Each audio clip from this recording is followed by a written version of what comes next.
नमस्कार छात्रों, JKR channel पर मैं अनुज श्रीवास्तव एक बार फिर से आप सभी का बहुत बहुत स्वागत करता हूं। तो जैसा कि सभी को मालूम है कि मैं अभी हिस्ट्री वाले पार्ट में बौद्ध धर्म की चर्चाएं कर रहा हूं और बौद्ध धर्म से रिलेटेड मैंने इसके पहले 2 वीडियो अपने YouTube चैनल पर अपलोड भी कर दिया है। तो अगर कोई छात्र मेरे वीडियो को आज पहली बार देख रहा होगा तो उन छात्रों से मैं ये कहूँगा कि पहले मेरे द्वारा डाले गए पहले के 2 वीडियो आप ज़रूर देख लेंगे। और मैं ये इसलिए बोल रहा हूँ कि इस चैप्टर से संबंधित जितने भी प्रश्न बन सकते हैं वो सारे प्रश्न आपसे बने, आपको किसी भी प्रश्न में कोई डाउट ना रहे, ये पूरा बौद्ध धर्म आपका क्लियर हो सके।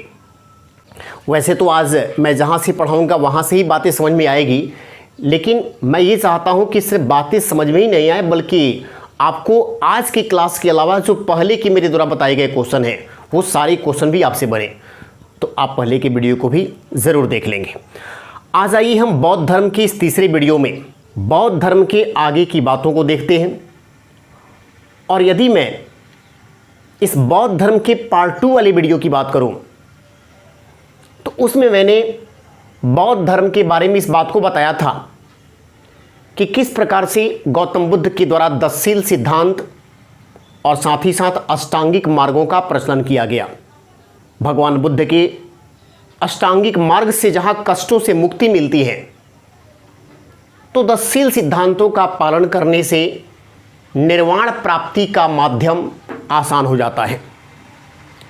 आज आइए हम देखते हैं कि गौतम बुद्ध का किन किन वस्तुओं के बारे में किस प्रकार का विचार था, वो किसके बारे में क्या सोचते थे। तो सबसे पहले हम देखते हैं ईश्वर के बारे में। अगर ईश्वर की बात की जाए तो गौतम बुद्ध मूर्ति पूजा के विरोधी थे। उन्होंने ईश्वर को मान्यता नहीं दिया। उनका कहना था कि ईश्वर नहीं होते हैं, सब कुछ कर्म के सिद्धांत पर आधारित होता है। तो ईश्वर की मान्यता को उन्होंने इनकार कर दिया, इसीलिए इनको अनीश्वरवादी कहा जाता है। ये अनीश्वरवादी कहलाते हैं क्योंकि ये मूर्ति पूजा के समर्थक नहीं थे। संसार के बारे में इनके विचारों को अगर देखा जाए तो संसार के बारे में इनका कहना था कि संसार का निर्माण ईश्वर ने नहीं प्रकृति ने किया है।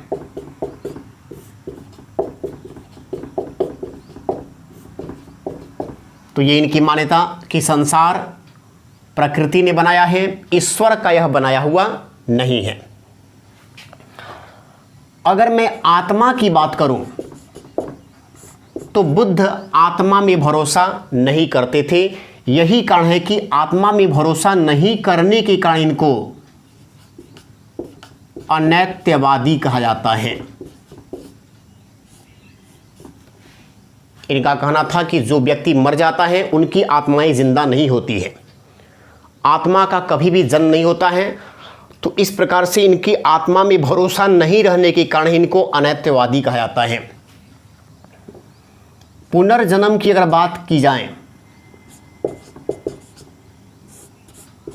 तो गौतम बुद्ध पुनर्जन्म में विश्वास करते थे।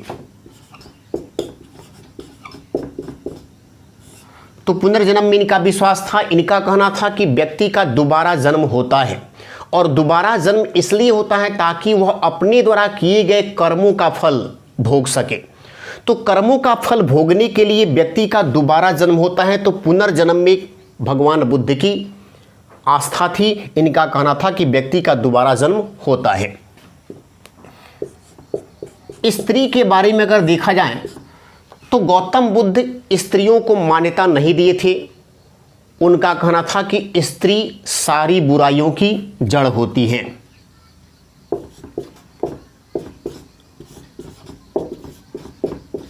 इस प्रकार से यदि हम देखें तो गौतम बुद्ध स्त्रियों के पक्ष में नहीं थे। उनका कहना था कि बौद्ध संघ में स्त्रियों का प्रवेश नहीं होना चाहिए, लेकिन अपने प्रिय शिष्य आनंद के कहने पर उन्होंने स्त्रियों का प्रवेश अपने संघ में कराया था। लेकिन उन्होंने भविष्यवाणी भी कर दी थी कि अब यह धर्म लंबे समय तक नहीं टिक सकता है। और अपने प्रिय शिष्य आनंद के कहने पर ही उन्होंने बौद्ध धर्म में सबसे पहले जिस स्त्री का प्रवेश कराया था वो स्त्री थी गौतम बुद्ध की ही सौतेली माता यानी मौसी प्रजापति गौतमी। बौद्ध संघ में प्रवेश करने वाली वो पहली स्त्री थी और बौद्ध संघ में प्रवेश को बौद्ध धर्म में उपसंपदा का नाम दिया जाता है। बौद्ध संघ में प्रवेश उपसंपदा कहलाता है, जिस संघ में प्रवेश करने के लिए न्यूनतम उम्र सीमा रखा गया था 15 वर्ष। तो यहाँ पर स्त्री को इन्होंने कहा था कि यह सारी बुराइयों की जड़ होती है। निर्वाण के बारे में अगर देखा जाए, गौतम बुद्ध का कहना था कि निर्वाण की प्राप्ति मृत्यु से पहले भी हो सकती है, मृत्यु से पहले हो सकती है। और गौतम बुद्ध ने कहा भी था कि जैसे कि उनको 35 वर्ष की अवस्था में ही हो गया था निर्वाण की प्राप्ति। लेकिन यदि हम महावीर स्वामी की बातों को देखें, जैन धर्म को जिन्होंने काफ़ी आगे बढ़ाया, महावीर स्वामी कहते थे कि निर्वाण की प्राप्ति मृत्यु से पहले कभी भी नहीं हो सकती है, कभी भी यह मृत्यु के बाद हो सकती है। तो यहाँ पर एक अंतर दिखता है जैन धर्म में बौद्ध धर्म में, जहाँ पर गौतम बुद्ध का कहना था कि निर्वाण की प्राप्ति मृत्यु से पहले हो सकती है। निर्वाण का मतलब क्या होता है? तृष्णा का क्षीण हो जाना। अर्थात निर्वाण का मतलब हम ये मान सकते हैं कि जो भी आपकी इच्छाएं हैं उस इच्छाओं की अगर कमी हो जाती है तो फिर आपको संसार में कष्टों की भी कमी हो जाएगी, क्योंकि कष्ट होने का कारण सबसे बड़ा है इच्छा का होना। और उन्होंने कहा भी था कि दुख का वजह सिर्फ इच्छाओं का ही होना है। अत्यधिक इच्छा के चलते दुख उपजता है और उसी से दुख की शुरुआत होती है। तो ये निर्वाण से पहले देखिए मृत्यु से पहले हो सकती है। उसके बाद यदि कहा जाए कि वर्ण व्यवस्था में इनका क्या विचार था, तो वर्ण व्यवस्था के बारे में सुनिए। ये छुआछूत के विरोधी थे, छुआछूत के विरोधी थे। लेकिन उन्होंने कहा था कि जिस वर्ण का जो कार्य है उसको वही कार्य करना चाहिए, यानी जो कार्य उसको दिया गया है वह कार्य उसको ही करना चाहिए, लेकिन वह समाज में छुआछूत के विरोधी थे। तो ये सारी बातें हैं ईश्वर के प्रति, संसार के बारे में, आत्मा के बारे में, पुनर्जन्म, स्त्री, निर्वाण, वर्ण व्यवस्था, इन सब के बारे में गौतम बुद्ध ने अपना अलग अलग विचार दिया था। अब आपको जब मैं जैन धर्म पढ़ाऊंगा मैं यहीं पर आपको अंतर बताऊंगा कि बौद्ध धर्म में और जैन धर्म में क्या क्या डिफरेंस है। तो ये थे कुछ विचार। अब आइए देखते हैं, यदि हम बौद्ध धर्म में शिष्यों की बात करें तो बौद्ध धर्म में शिष्य दो तरह के होते थे। एक होते थे भिक्षुक, भिक्षुक, और एक होते थे उपासक। दोनों में देखिए यहां पर क्या अंतर है। यहां पर इस प्रकार का शिष्य बनने के लिए, बौद्ध धर्म को अपनाने के लिए जो उसके शिष्य बनते थे वो शिष्य दो तरह से बनाए थे, एक भिक्षुक और उपासक। भिक्षुक में संन्यास जीवन जीना पड़ता था। इसका मतलब ये हो गया कि बिना शादी किए आपको बौद्ध धर्म को अपनाना पड़ेगा, जीवन भर सन्यासी बनना पड़ेगा। आपको सन्यासी का जीवन अपनाते हुए भिक्षुक शिष्य बनाया जाएगा। तो इसका मतलब हो गया कि अगर कोई व्यक्ति बौद्ध धर्म को अपनाता है और आजीवन शादी नहीं करता है, सन्यासी जीवन जीता है, तो ऐसे शिष्यों को भिक्षुक नाम दिया गया।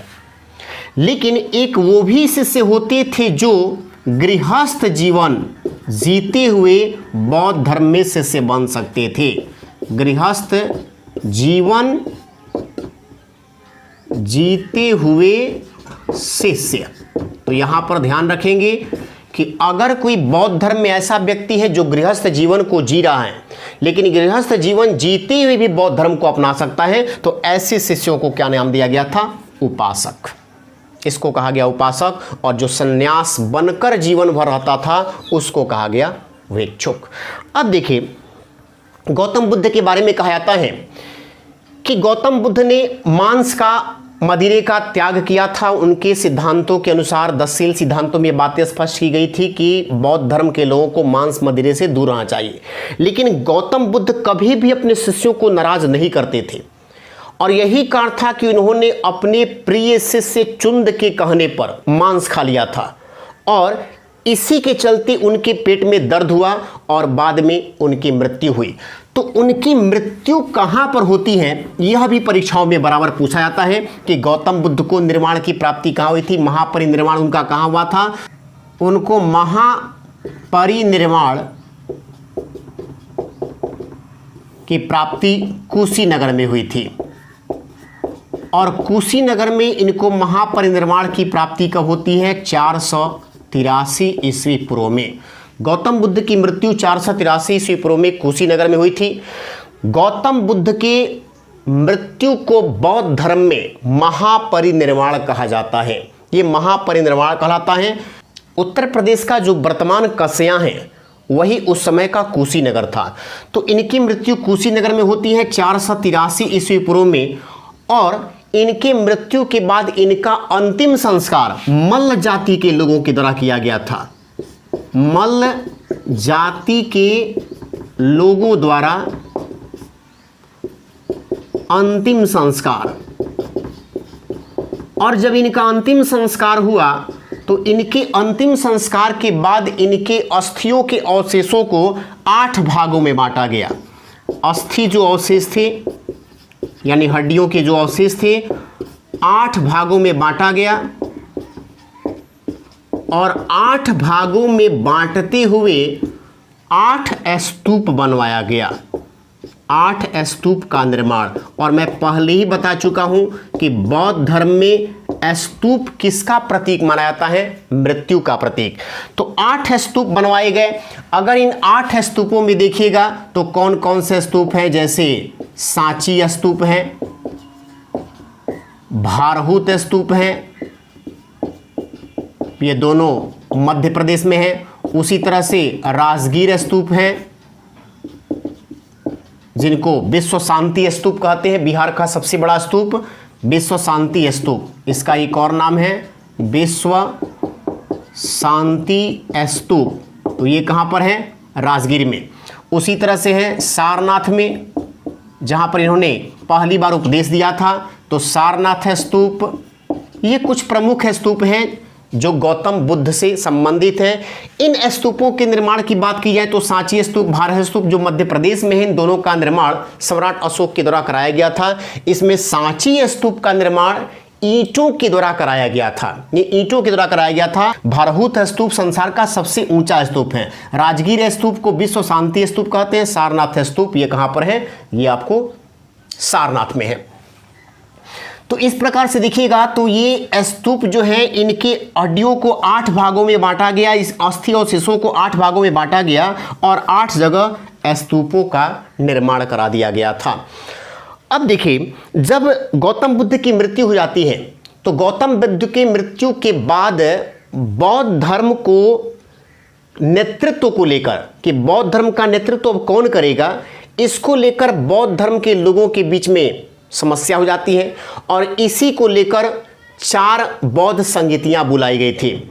बौद्ध धर्म के नेतृत्व को लेकर जो समस्या हुई थी उसी को लेकर 4 बौद्ध संगीति बुलाई गई थी।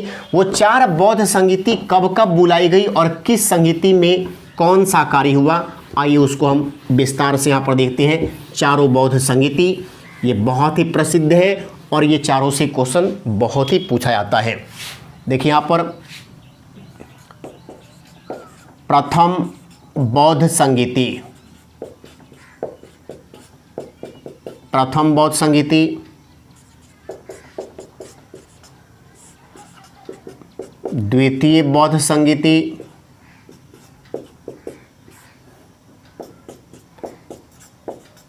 तृतीय बौद्ध संगीति, चतुर्थ बौद्ध संगीति। 4 बौद्ध संगीति बुलाया गया था। 4 बैठकें बुलाई गई थी बौद्ध धर्म के नेतृत्व को लेकर।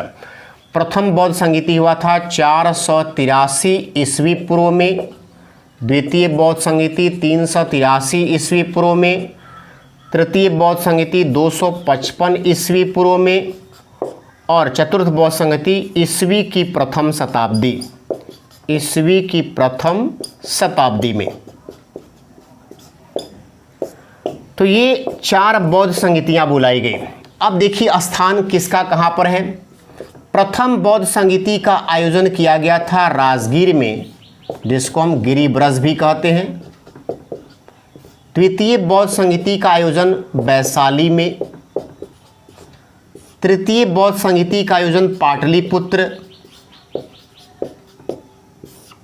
तीनों के तीनों बिहार में ही। और चतुर्थ बौद्ध संगीति एक अलग राज्य में हुआ, ये हुआ था कुंडलवन। और कुंडलवन कहाँ है? कश्मीर में। फिर उसके बाद प्रथम बौद्ध संगीति के समय जो उस समय राजा थे, राजा कौन थे? अजातशत्रु। द्वितीय बौद्ध संगीति के समय राजा थे कालाशोक।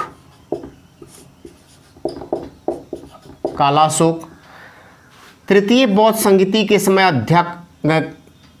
तृतीय बौद्ध संगीति के समय राजा थे सम्राट अशोक। और चौथी बौद्ध संगीति के समय राजा थे कनिष्क, कुषाण वंश के शासक कनिष्क।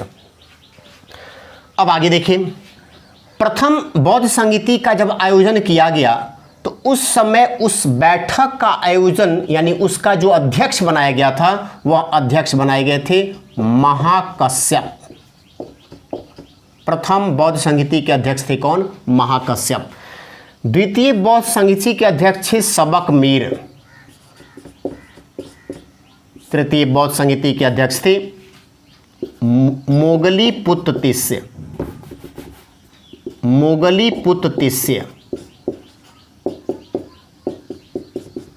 मोगलीपुत्तिस्य। और चौथे बौद्ध संगीति के समय अध्यक्ष थे वसुमित्र।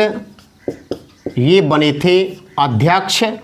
और उपाध्यक्ष बने थे अश्वघोष। अब देखिए चारों बौद्ध संगीति में कौन सा कार्य हुआ था। प्रथम बौद्ध संगीति के समय 2 पुस्तकों की रचना हुई, 2 बौद्ध ग्रंथ।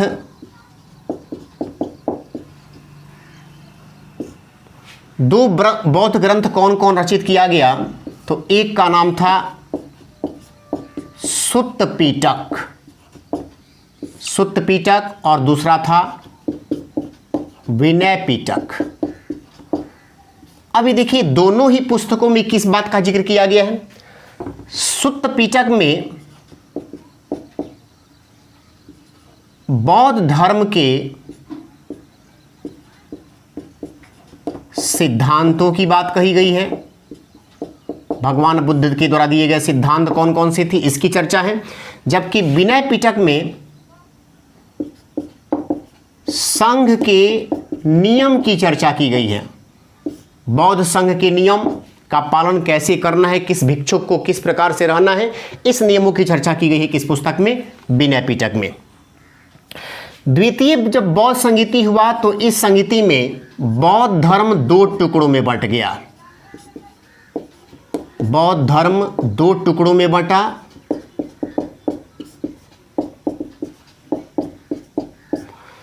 बौद्ध धर्म जो 2 टुकड़ों में बंटा उसमें एक टुकड़ा था स्थविर और दूसरा टुकड़ा था महासाधिक। ये 2 टुकड़ों में बौद्ध धर्म का बंटवारा हो जाता है। तृतीय जब बौद्ध संगीति हुई तो इस संगीति में एक और ग्रंथ की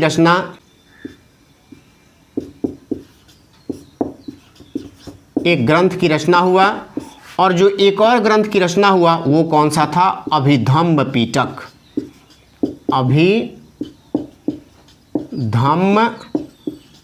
पिटक, जिसमें किस बात का जिक्र है? तो धर्म की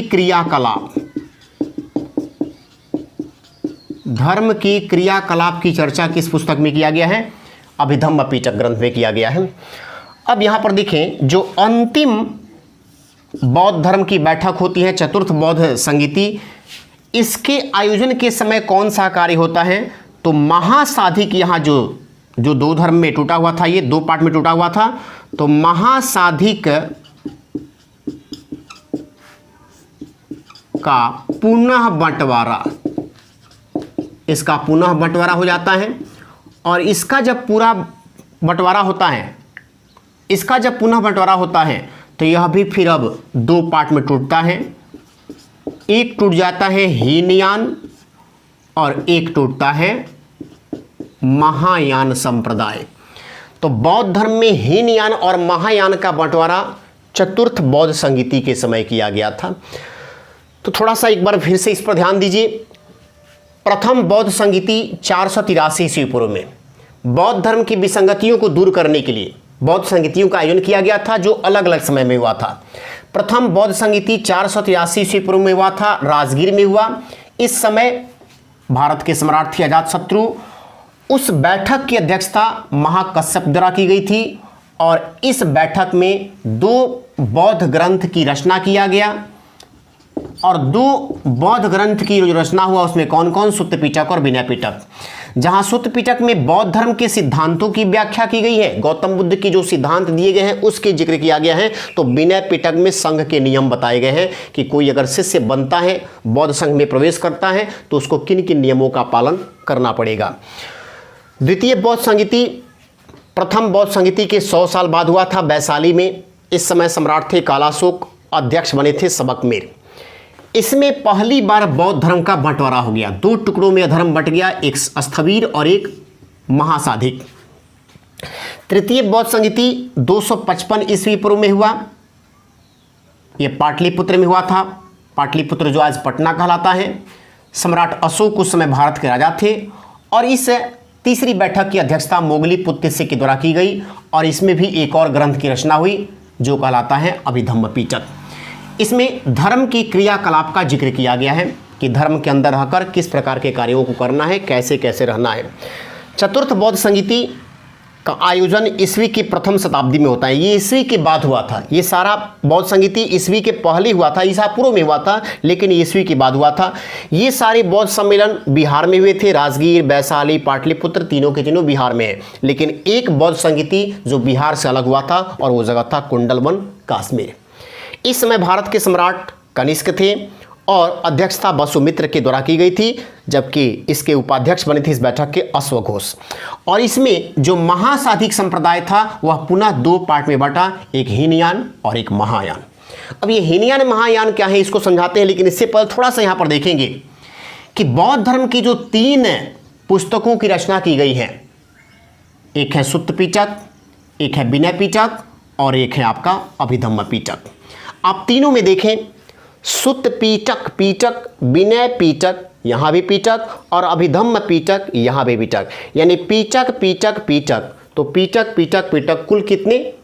3 पिटक यहाँ पर बन रहे हैं ग्रंथों के और इसीलिए इन तीनों ग्रंथों को सम्मिलित रूप से नाम दिया गया त्रिपिटक।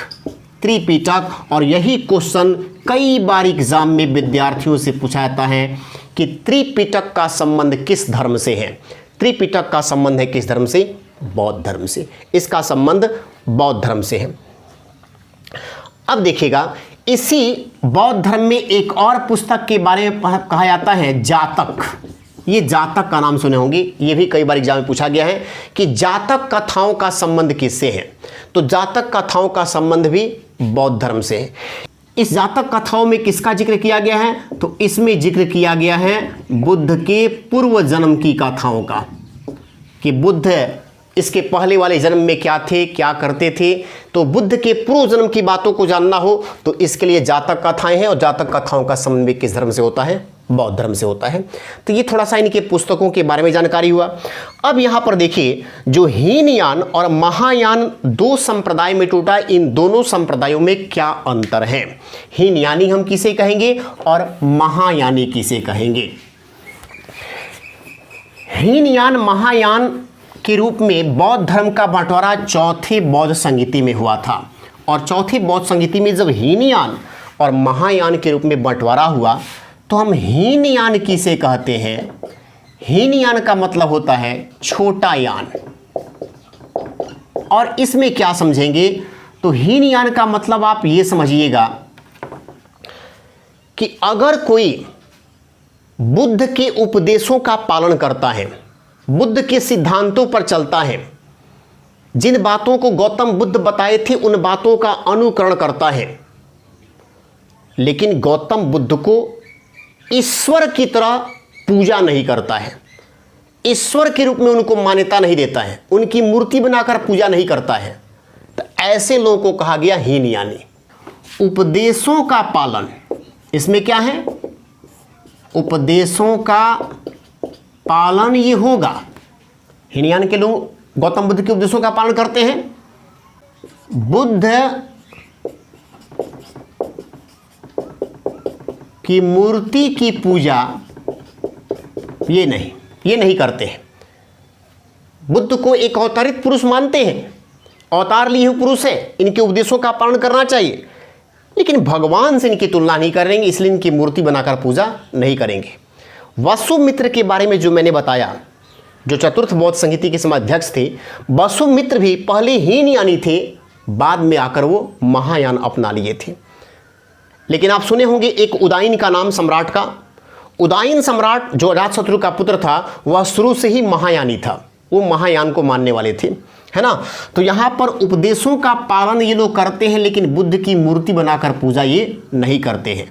और बिल्कुल ठीक इसके उल्टा क्या है, महायान। महायान के लोग क्या कहते हैं, महायान का मतलब हो गया बड़ा यान, और ये लोग बुद्ध के उपदेशों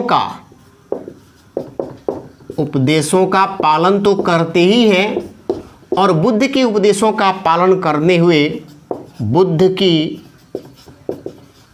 मूर्ति बनाकर पूजा भी करते हैं।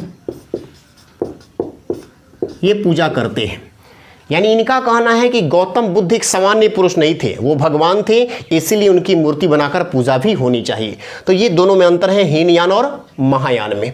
अब देखिएगा, इसी तरह से अगर हम कहें तो बौद्ध धर्म में कुछ और यानों का भी उद्भव हुआ था, जिसमें अगर कुछ और यानों की बात हम करें कि और भी कौन कौन से यान थे, जिसमें एक है आपका सहज यान। अब ये सहज यान क्या है, तो ये सहज यान में दो बातें दी गई हैं। इसमें भक्ति भाव पर जोर दिया गया है, भक्ति भाव पर जोर है, और इसमें कहा गया है कि उपासना से ही भक्ति संभव है। और ये यान ज़्यादा चला था कहाँ पर, तो भारत के एक विशेष राज्य में, सबसे अधिक प्रचलन में रहा बंगाल में।